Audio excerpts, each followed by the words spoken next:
माझं नाव सागर कदम.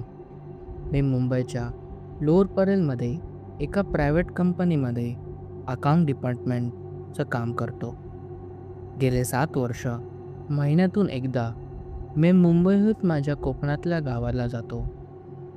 दापोली तालुक्यातील एक छोटंसं गाव, जिथे अजूनही सकाळ कोंबड्यांच्या अंगरावाने सुरू होते आणि रात्री 8 नंतर रस्त्यावर फार कमी लोक दिसतात. मुंबईची धावपळ आणि गावची शांतता ही दोन वेगळी आयुष्य ही प्रत्येक महिन्याला जगत होतो. तो दिवस शुक्रवार होता. ऑफिसमध्ये मंथ एंडमुळे काम खूप होतं.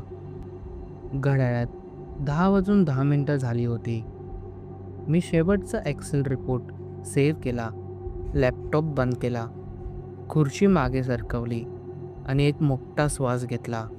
चल सागर, मी स्वतःशीच म्हणालो. 2 दिवस तरी मुंबईपासून ब्रेक. निखिल: अरे सागर, पुन्हा गावाला? ओ, किती वेळा जातोस रे? मी: आई एकटी असते. तो हसला. आईसमोर कोणाचंच चालत नाही. मीही हसलो. ऑफिसमधून बाहेर पडलो. पाऊस आत्ताच थांबला होता. रस्त्यावर पाण्याची डबके, पिवळ्या लाईटी आणि रात्रीचा ओलसर मुंबई मला नेहमी आवडायची. मी मोबाईल काढला. स्क्रीनवर आईचे 3 मिस कॉल दिसले. मी लगेच फोन लावला. आई: कुठे आहेस? मी: आत्ताच ऑफिसमधून निघालोय. बस चुकवू नकोस. नाही ग, सकाळी पोचलास की फोन कर. हो. फोन ठेवला. मी कॅबमध्ये बसलो आणि बोरिवली एसटी डेपोकडे निघालो. बोरिवलीवरून बस निघाली होती. मी एअरपोर्ट्स लावले होते. मोबाईलवर काही व्हिडिओ बघत होतो, पण कधी झोप लागली कळलंच नाही. जेव्हा मला जाग आली, बस खूप पुढे निघून गेली होती. मी खिडकीतून बाहेर बघितलं, पण काही समजत नव्हतं. पनवेल तरी पास झाली असेल का? मी मनात विचार केला. ड्रायव्हरला विचारू, पण बसमध्ये खूप शांतता होती. मी उठायचा प्रयत्न केला, पण अंग जरा जड झाल्यासारखं वाटत होतं. बस थांबली. मी डोळे उघडले. आलं का स्टॉप? मी बाहेर बघितलं, पण बोर्ड पण दिसत नव्हते. कोणी माणूसही दिसत नव्हता. मी सीटवरून उठलो. ड्रायव्हरकडे गेलो. साहेब, पनवेल आलं का? ड्रायव्हरनी माझ्याकडे बघितलंच नाही. कंडक्टर पण शांत होता. मी पुन्हा विचारलं, साहेब? पण कोणीच बोलत नव्हतं. मी खाली उतरलो. खाली उतरल्यावर मला कळलं, मी पनवेलला नव्हतो. मी एक अनोळखी एसटी स्टँडवर होतो. अंधार जास्त होता. ट्यूबलाईट लुकलुकलक होते. मी थोडा घाबरलो, पण मनात विचार केला, चल, कुठेतरी चाय प्यायला स्टॉल असेल. मी पुढे चालत गेलो. थोड्या वेळाने छातीमध्ये हलकी कळ लागली. अरे काय झालं? मी मनात विचार केला. मला वाटलं ॲसिडिटी असेल, झोप जास्त झाली असेल. मी बॅगमधून पाण्याची बॉटल काढली आणि पाणी पियालो. थोडं बरं वाटलं. मी एक बेंचवर बसलो. डोळे जरा जडजड होत होते. मी मनात म्हणालो, थोडं झोपून घेतो, मग बघू. मी पुन्हा तिकडे बेंचवर डोकं ठेवून झोपलो आणि झोप लागली. जेव्हा मला पुन्हा जाग आली, रात्र खूप जास्त झाली होती. मी उठलो आणि एकदम घाबरलो. माझ्या छातीमध्ये जोरात दुखत होतं. अरे, हे काय? मी उठायचा प्रयत्न केला, पण पाय थोडे कापत होते. मी मनात विचार केला, ॲसिडिटी असेल, पाणी पिवलं होतं ना. मी स्वतःला समजावलं, पण दुखणं थांबत नव्हतं. मी पुन्हा बसलो, डोळे बंद केले. थोडं झोप लागली तर बरं होईल. मी पुन्हा झोपलो, पण या वेळेस स्वप्न नव्हतं, काहीतरी वेगळंच होतं. मी जिथे होतो तिथे कोणीच नव्हतं, फक्त शांतता आणि एक प्रश्न, मी खरंच कुठे आहे? हा विचार करत असताना मला माझ्या पाठीमागे कोणतरी उभं आहे असं जाणवलं. मी हळूहळू मागे वळलो, पण माझ्या मागे कोणीच नव्हतं. मी एक मोठा श्वास घेतला. स्वप्न असेल, मी स्वतःला समजवलं. पण माझ्या अंगावर आलेला काटा काही उतरत नव्हता. मी आजूबाजूला नीट बघायला सुरुवात केली. आता पहिल्यांदा मला लक्षात आलं, मी ज्या ठिकाणी बसलो होतो तो एस टी स्टँड नव्हता. तो एस टी डेपो नव्हता. समोर एक मोठ्या बोर्डवर लिहिलं होतं, दापोली आगर गॅरेजमध्ये एक मागोमाग एक एस टी बस उभे. काही बसेसवर मेकॅनिक काम करत होते. कुठे डिझेलचा वास, कुठे वेल्डिंगचा प्रकाश, कुठे टूल्स पडलेले. सगळं काही नॉर्मल होतं, पण काहीतरी चुकीचं होतं. मी एका ड्रायव्हरकडे गेलो. साहेब, दापोली एस टी स्टँड कुठे आहे? तो काही बोलला नाही. त्यांनी माझ्याकडे बघितलं सुद्धा नाही. मी अजून जवळ गेलो. साहेब, ऐकताय का? तो त्याच्या समोर उभ्या कंडक्टरला म्हणाला, कालची मुंबई बस कुठल्या बेमध्ये लावली? कंडक्टर म्हणाला, अजून इन्स्पेक्शन झाला नाही. दोघेही निघून गेले. मी तिथेच उभा. एक सेकंद मला वाटलं, कदाचित माझा आवाज त्यांच्यापर्यंत पोचला नसेल. मी तिसऱ्या मेकॅनिकला थांबवलं. Excuse me. तो सरळ माझ्या बाजूने निघून गेला. जणू मी तिथे उभाच नव्हतो. माझ्या पोटात एक थंड गोळा आला. हे काय चाललंय? मी डेपोमधून बाहेर पडलो. रात्रीचा वारा आता अजून थंड वाटत होता. रोड क्रॉस करून समोर एस टी स्टँड दिसत होतं. तिकडे काही प्रवासी बेंचवर झोपले होते. मी भरभर पावलाने स्टँडकडे निघालो. स्टँडच्या गेटमधून आत जाताना एका कोपऱ्यात बसलेली 4-5 भटकी कुत्री एकदम उभी राहिली. त्यांनी सरळ माझ्याकडे बघितलं. एक कुत्रा गुरगुरायला लागला. दुसरा शेपूट पायात घालून मागे सरकला.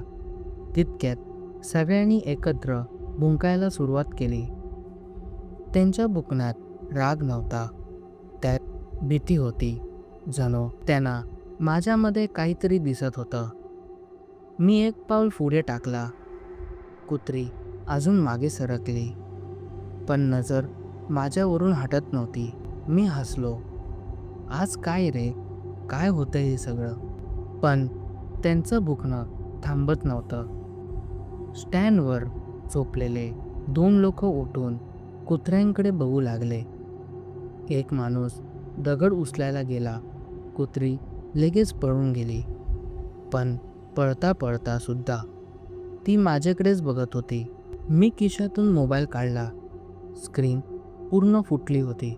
अरे, ही कधी फुटली? मी पॉवर बटन दाबला.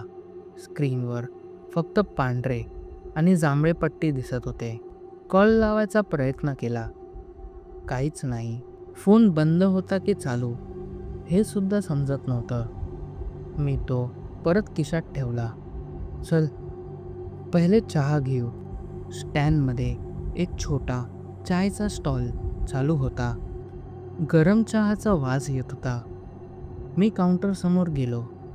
दादा, एक कटिंग. चायवाला दुसऱ्या माणसाला चहा दिला.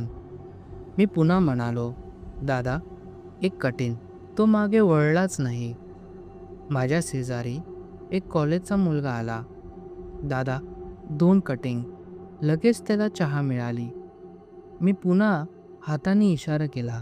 दादा, काहीच नाही. जणू मी तिथे उभाच नव्हतो. आता मला राग यायला लागला. मी काउंटरवर हलकासा हात आपटला. दादा, आवाज झाला, पण चहावाल्याने फक्त काउंटर पुसले आणि पुढच्या कस्टमरकडे गेला. एक सेकंद माझा श्वास अटकला. हे मुद्दाम करतोय का? मी स्वतःशीच पुटपुटलो. मी स्टॉलवरून बाहेर आलो. समोर पेपरचा स्टॉल होता. मी तिथे गेलो. दादा, एक पेपर. पेपरवाला पेपरांची बंडल लावत होता. त्याने काहीच उत्तर दिला नाही. मी पुन्हा म्हणालो, एक सकाळ द्या. तितक्यात एक मध्यम वयाचा माणूस आला. लोकमत आहे का? पेपरवाल्याने लगेच पेपर काढून त्याच्या हातात दिला. मी समोर उभा होतो, पण माझ्याकडे एक नजरसुद्धा नाही. आता माझ्या डोक्यात प्रश्नांचा वादळ फुटला होता. ड्रायव्हर बोलत नव्हते, कंडक्टर बघत नव्हता, चहावाला ऐकत नव्हता, पेपरवाल्याला मी दिसत नव्हतो. कुत्री माझ्यावर भुकत होती, मोबाईल फुटला होता आणि माझ्या छातीमधलं दुखणं आता पुन्हा हलकं हलकं जाणवायला लागलं होतं. मी बेंचवर जाऊन बसलो, दोन्हीही हाताने डोकं धरलं. काय चाललंय माझ्यासोबत? तितक्यात माझ्या शेजारी एक 50शीतील माणूस येऊन बसला. त्याच्या हातात न्यूजपेपर होता. तो शांतपणे पेपर वाचत होता. मी त्याच्याकडे बघितलं. मला वाटलं याला विचारू, पण काही कारणास्तव मी गप्प बसलो. त्याच्याच हातातून पेपरचा एक कोपरा उलटला आणि पहिल्याच पानावर मोठ्या अक्षरांनी हेडलाईन दिसली. मुंबईतून दापोलीकडे येणारी एसटीचा भीषण अपघात. माझा श्वास एका क्षणासाठी थांबला. मी आतुरतेपणे त्या पेपरकडे जास्त झुकलो. पुढे काय लिहिलं होतं हे वाचण्यासाठी. माझे डोळे त्या पेपरावर खिलून राहिले होते. मी थोडा अजून पुढे झुकलो. हेडलाईन स्पष्ट दिसत होती. मुंबईहून दापोलीकडे येणारी एसटीचा महामार्गावर भीषण अपघात. 4 प्रवाशांचा मृत्यू. माझ्या अंगावर शहारा आला. अपघात? मी मनात म्हणालो, पण मी तर या बसमधूनच आलो ना. मी कालची बातमी वाचायला सुरुवात केली. रात्री अंदाजे 12:47 कशेडी घाट उतरत असताना समोरून येणाऱ्या एका भरधाव ट्रकने एसटीला जोरात धडक दिली. धडक इतकी जोरात होती की बस रस्त्याबाहेर घसरत गेली आणि समोरच्या खोल दरीत कोसळली. अपघातात 4 प्रवाशीचा जागीच मृत्यू, तर अनेक जण गंभीर जखमी. पोलीस आणि रेस्क्यू टीमने पहाटेप्रमाणे ऑपरेशन सुरू केला. मी पेपर वाचता वाचताच थांबलो. माझा श्वास जड झाला होता. कशेडी? मी तिथूनच बाहेर बघितलं. दूर सूर्य उगवायला सुरुवात झाली होती. स्टँडवर हळूहळू गर्दी वाढत होती. सगळे जग नॉर्मल होतं, पण माझ्या मनात काहीतरी तुटत होतं. मी पुन्हा पेपरकडे बघितलं. खाली मृत्यू प्रवाशांचे नाव होती. सुनील पाटील, यश जाधव, प्रकाश मोरे. पुढचं नाव वाचायला गेलो आणि माझा श्वास थांबला. त्यावर लिहिलं होतं सागर शंकर कदम, वय 32, रहिवाशी लोअर मुंबई. माझे हात कापू लागले. ना, हे शक्य नाही. हा मी नाही. मी पुन्हा नाव वाचलं. पुन्हा पुन्हा. प्रत्येक वेळेस ते नाव तेच होतं, सागर शंकर कदम. माझाच सगळा प्रसंग दूर दिसायला लागला. लोकांचे आवाज दूर जाऊ लागले. माझ्या डोळ्यासमोर सगळं अंधार पडत होतं आणि एक एक करून सगळे प्रसंग आठवायला लागले.